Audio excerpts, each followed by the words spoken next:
યુગ શક્તિ ગાયત્રી સપ્ટેમ્બર 1977 સાધના સત્રોની અભિનવ રૂપરેખા. મોઢેથી અવાજ કર્યા વગર બધા સાધકો મનમાં ને મનમાં તેનો સાથ આપશે. ઓમકારનું ગાન મનને હરનાર સ્વર લહેરીમાં થશે, જેની સાથે હળવા વાદ્ય યંત્રોની સંગતિથી વધારે સારી રીતે સરસતા લાવવામાં આવશે. સાધક તેને પોતાને તરતો, ડૂબતો, ઉતરતો અનુભવ કરશે. પંચ ઓમકાર પછી પૂજ્ય ગુરુદેવના સ્વરમાં જ 24 વાર ગાયત્રી મંત્રનું ગાન થશે. તેને પણ સાધક મનમાં ને મનમાં દોહરાવતા રહેશે. ગાયત્રી મંત્રના દરેક શબ્દ, દરેક અક્ષરથી ઉત્પન્ન થયેલો વિશેષ પ્રવાહ આખા શરીરમાં કંપન, ગુંજન ઉત્પન્ન કરીને એકાકાર થતો રહેશે. આ પૂજ્ય ગુરુદેવ અને સાધકોનો સંયુક્ત મંત્રપાઠ જેવો દીક્ષા સમયે હોય છે તેવો જ હશે. અંતર ફક્ત એટલું જ હશે કે પૂજ્યવરનું ઉચ્ચારણ સસ્વર ચાલશે અને સાધકોનું મનમાં જ. ગંગા, યમુના, કાષ્ઠ, અગ્નિ, બુંદ સમુદ્રની જેમ બે ચેતનાઓના એકરૂપ થવાની અનુભૂતિ થશે.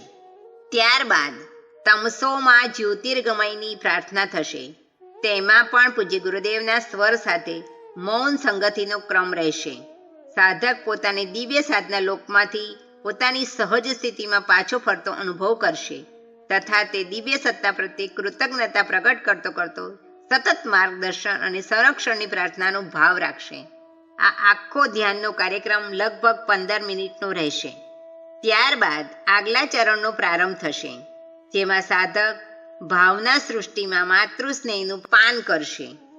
વંદનીય માતાજીના સ્વરમાં યન મંડલમ દીપ્તિકરમ વિશાલમ દ્વારા મા ગાયત્રી તેમજ તેના પ્રાણ સવિતાની સ્તુતિનું ગાન થશે. તેમના સ્વરની સાથે દેવકન્યાઓના સ્વરની સંગતિ રહેશે. આ પ્રાર્થનાને સાધક મનમાં જ દોહરાવતો રહેશે. ત્યારબાદ ઓમ ભૂ ઓમ ભૂ ઓમ સ્વ ઓમ હોમ ઓમ ઓમ ઓમ ઓમ ઓમ ઓમનું ગાન થશે. આ બ્રહ્મજ્ઞાનના સ્વર તરંગોમાં સાધક તેને પોતાને માના આંચલમાં ઈષ્ટની ગોદમાં પંપાળતો સ્નેહપાન કરતો અનુભવ કરશે. મનમાં ને મનમાં તે ગાનને દોહરાવતા રહી દિવ્ય રસનું આસ્વાદન કરશે. અંતમાં ગાયત્રી ચાલીસાનું ગાન થશે. તેમાં પણ સાધક માની કરુણા, મમતા મિશ્રિત સામર્થ્યનું સ્મરણ કરતો રહી હર્ષિત, પ્રફુલ્લિત થતો રહેશે.